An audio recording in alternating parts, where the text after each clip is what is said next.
My daughter squeezed my hand across the lawyer's table and said, "Mom, the inn is worthless. Just sign it over." She walked away with $11.5 million. I got a condemned building and a recipe binder. Everyone in that room felt sorry for me until I found the USB my husband hid inside a lockbox. And when I pressed play, everything changed. I didn't understand any of that at the time. Thomas knew he was going to die, not in some vague way. He knew, and he spent the last 14 months of his life making sure I'd be all right without him. Let me start from the beginning. My name is Eleanor, 63 years old, retired English teacher from Concord, Massachusetts, 40 years married to Thomas Whitfield, a quiet man who solved crosswords in ink, never pencil. Every morning, same chair, same second cup of coffee, same patient way of working through whatever the puzzle gave him. That's how he handled everything in life, actually patiently, methodically, one step at a time. It used to make me a little crazy. Now I'd give almost anything to watch him do it one more morning. Thomas was diagnosed in August. Heart condition, the progressive kind. The doctors gave him 18 months, probably less. He told me on a Tuesday evening, sitting at the kitchen table, hands flat in the wood, the way he did when something mattered. He said he wasn't scared. He said he had work to do. Have you ever looked back at someone's last months and finally understood what all those quiet moments actually were? I didn't know then what he meant by work. I thought he meant the usual things Will's paperwork, the business of dying organized. He was always organized. I didn't ask too many questions. I think now that I was afraid of the answers. He died in October, 10 months after the diagnosis, faster than they expected. One morning he was sitting at the breakfast table, and by afternoon he was gone. The house after that felt like a held breath, like a room waiting for someone to come back through a door that was never going to open again. 7 days after the funeral, I walked into Patricia Howe's office in downtown Concord. Patricia had been Thomas's attorney for 20 years. She was calm the way people get calm after they've delivered terrible news, enough times not cold, just steadied. Claire was already seated when I arrived. My daughter. Next to her husband, Derek Chen, who ran a real estate investment firm in Boston, the kind with floor-to-ceiling glass and people who dress like they're always about to appear on television. They had come prepared. Folders on the table. Derek with his phone face down in a very deliberate way, like he was pretending not to care. I was wearing Thomas's gray cardigan. I hadn't been able to take it off in a week. It still smelled like him. Do you notice how the people trying hardest to look casual are always the ones with the most to gain? Patricia read the will carefully without any hurry. To Claire, the house on Birchwood Lane appraised at $3.8 million. The investment portfolio with Clearwater Wealth, $6.2 million. Thomas's ownership stake in his consulting firm, $11.5 million in total. Claire exhaled slowly. Derek's hand found hers under the table. Then Patricia turned the page. To Eleanor June Whitfield, the Lighthouse Inn, 7 Shore Road, Harwich Port, Massachusetts. County appraisal, $210,000. And the family recipe binder from Thomas's mother's kitchen. The room went absolutely still. Claire didn't raise her voice. She was too smart for that. She just said, "A recipe binder, the way you drop something heavy on a glass table, careful, deliberate, knowing exactly what the impact would be." Then she softened, leaned forward, laid her hand over mine. Her fingers were cool, almost cold. She said the inn had been cited for structural violations. No running water hadn't been touched since Thomas bought it from his aunt years ago. She said I shouldn't have to deal with any of that. Derek's firm would take it off my hands. They'd set me up somewhere comfortable. I'd never have to worry again. I almost said yes. I want to be honest about that. I almost said yes right there at the table because I was tired and grieving, and her offer sounded like someone offering to carry something heavy. Patricia slid an envelope across the table before I could speak. Thomas's handwriting. My name on the front. Trust the Inn, Ellie. Everything is already there. Claire's eyes went straight to that envelope. Fast just for a half second, then away. That flicker. That tiny controlled flicker. Did you catch it? Because I almost didn't. But I did. Patricia. Claire said, is there any legal basis to contest she's 63, recently widowed? The will is ironclad, Patricia said. Flat, final. Claire and Derek left. At the door, she paused and said the property wasn't safe for a woman alone. Then the door closed. Patricia reached into her briefcase and placed a second envelope on the table. Smaller, red wax seal. Thomas left this for today. He said you'd need it before you reach the inn. He also said, she paused, he said you might need a minute before you opened it. Ah, she was right. Ellie. By now, Claire has offered to buy the inn. Don't sell it. Don't sign anything. Derek's firm surveyed that property 6 months ago. He knows what's there. Sir Thomas. 6 months ago. Thomas was still alive 6 months ago. 3 days later, I drove Route 6 east toward Cape Cod with one suitcase Thomas's letters on the passenger seat and a rusted iron key Patricia had pressed into my hand. The November sky was low and gray. The highway thinned out until it was just salt marsh on both sides and the occasional pickup truck going the other direction. What would you have done on that drive, kept going or turned back? I kept asking myself why Thomas hadn't just told me. About the diagnosis timeline, about Derek, about whatever he'd built at that inn. And I kept coming back to the same answer because I would have spent those 10 months fighting instead of just being with him. He knew me well enough to know that. The inn sat at the end of a long gravel drive where the land curved toward the water. White clapboard gone gray. Shutters hanging crooked. Far end of the porch railing rotted through. Behind it, the Atlantic spread flat and silver in the afternoon light. 4 acres running right to the bluff edge. An old man was sitting on an overturned lobster trap by the front steps. 70s navy wool cap, the kind of face you get from decades of salt wind and not minding it. You, Eleanor. I am. Frank Hollis. Bait shop half a mile east. Tom asked me to watch this place. He held my eyes steady.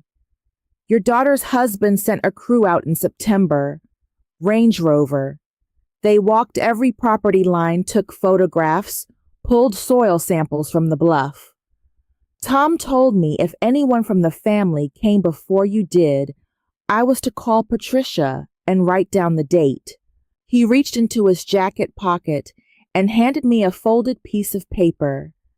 A handwritten log. 6 visits total from a Derek's team. The last one was 2 weeks before Thomas died.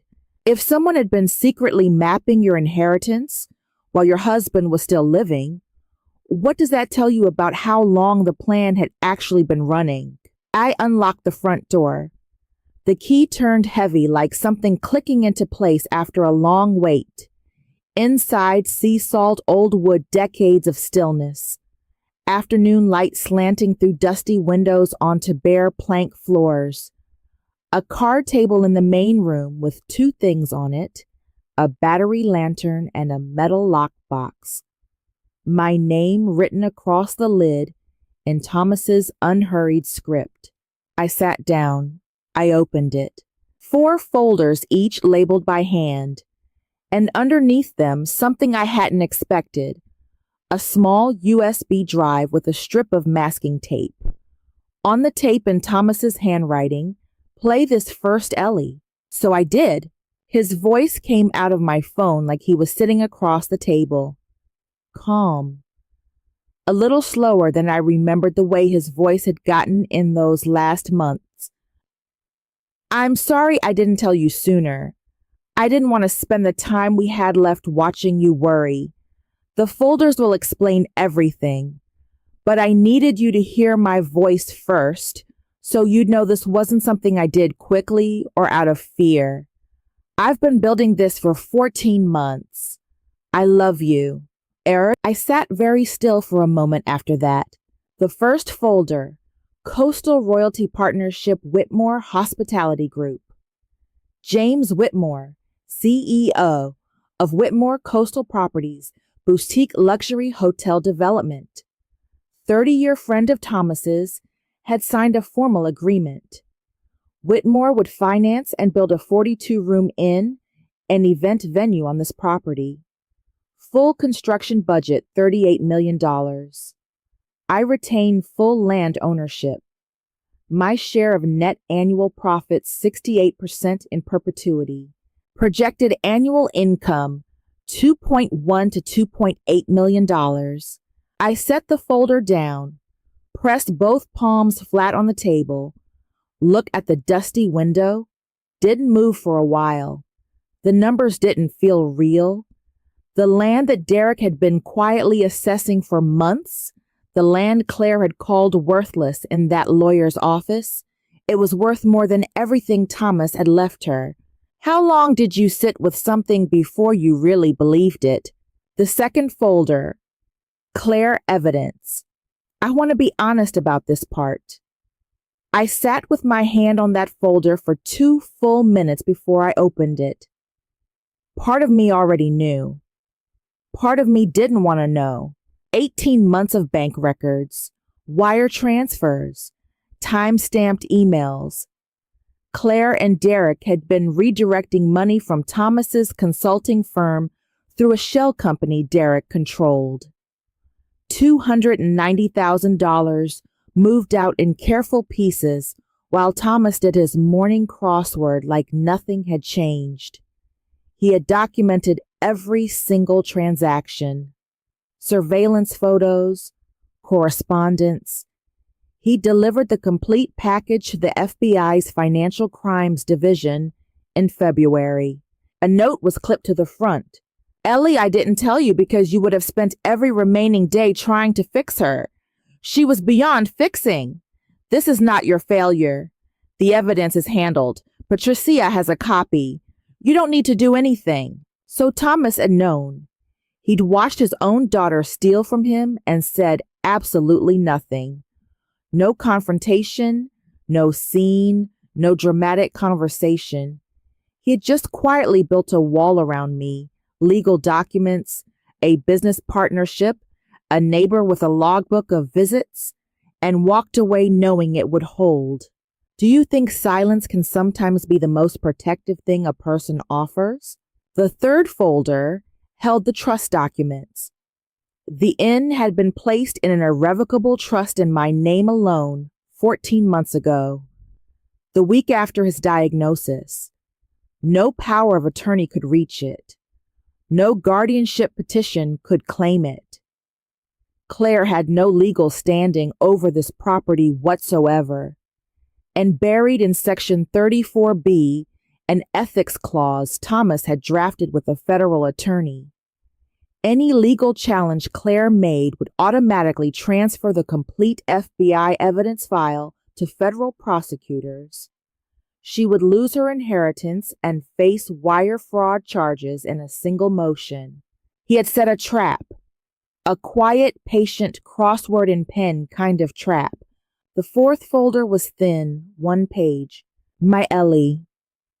The inn isn't what it looks like from the outside. Nothing important ever is. I knew about my heart a long time before I told you. I'm sorry. I used that time to make sure you'd be all right. James Whitmore has been waiting for this land for years. We designed the partnership together. so that you would never need anyone's help. Not Claire's, not Derek's, not anyone who might confuse helping with controlling. Plant something there. The south-facing window gets beautiful light in the mornings. I love you more than I ever managed to say. Thomas. I sat at that table until the room went dark. The light through the dirty window changed from gray to amber to nothing. Frank knocked at 8 with a thermos of chowder and a battery lantern. We sat on the porch steps in the cold. He was the kind of person who understood some silences don't need filling. An underrated quality, honestly. She'll come after it, I said eventually. Probably, Frank said. Your husband made sure it doesn't matter. 3 weeks later, Claire's attorney filed a petition claiming I was mentally unfit to manage complex financial decisions. An elderly widow living without electricity in a condemned coastal property clearly required supervised care. I read that filing 3 times before I could fully absorb what I was reading. Supervised care. My own daughter. Patricia responded within 48 hours. The petition was dismissed. The ethics clause triggered exactly as Thomas had designed. Claire withdrew the same day quietly, with no statement from her attorney. When someone who had everything hands it all back, rather than risk losing more, what does that tell you about what they knew they'd done? Patricia called me while I was painting the front room window frames. A warm cream color I'd found in the garage, still factory sealed, as if it had been left there on purpose. She won't try again, Patricia said. I know, I said. Construction began in May. James Whitmore came personally on the first day, tall, silver-haired, the kind of steady that comes from building things for 40 years. He shook my hand and said Thomas had talked about this place like it was already finished, like he could already walk through the rooms. He always did that, I said. He saw things before they existed. So, the Lighthouse Inn at Harwich Port opened the following autumn. 42 rooms, a restored bluff-top garden. The kitchen served Thomas's mother's clam chowder from the recipe binder he had left me, and on the cover of that binder tucked in the inside flap was one more note in his handwriting. Just 2 lines. For when the hard part is over. You made it, Ellie. Fall weekend reservations sold out in 11 days. The week before opening, I planted lavender and white geraniums in the window box on the south-facing sill. He had been right about the light. Every morning it comes in long and gold, and for a few minutes the whole room just glows. I stand there with my coffee and I let it. Claire lost her position at her firm when the SEC investigation opened. Derek's company folded after 3 major investors pulled their funds. Last I heard from Patricia, they'd sold the Birchwood Lane house and were renting somewhere in Connecticut. I spent a long time trying to find where I'd failed her, what I'd missed. I turned that question over until I finally had to put it down. The truth is, some choices aren't about you. Claire chose who she became. That was hers to carry, not mine. Mine is this a woman of 63 standing on a bluff in October wind, watching light move across an inn that a quiet, methodical man spent the last year of his life building for her. Starting over with a rusted key, a recipe binder, and a voice recording that began with the word sorry. Thomas was right about the light. He was right about most things. I just needed to open the door to find out. So before you go, I want to ask you one thing. If the person who loved you most kept a secret to protect you, and you only found out after they were gone, would you feel grateful, or would part of you wish they'd told you? I don't think there's a wrong answer. I'm still working out mine. Drop your thoughts in the comments. I read every single one. And if this story stayed with you, subscribe before you leave. because the next one I'm sharing is the kind that will sit with you for days.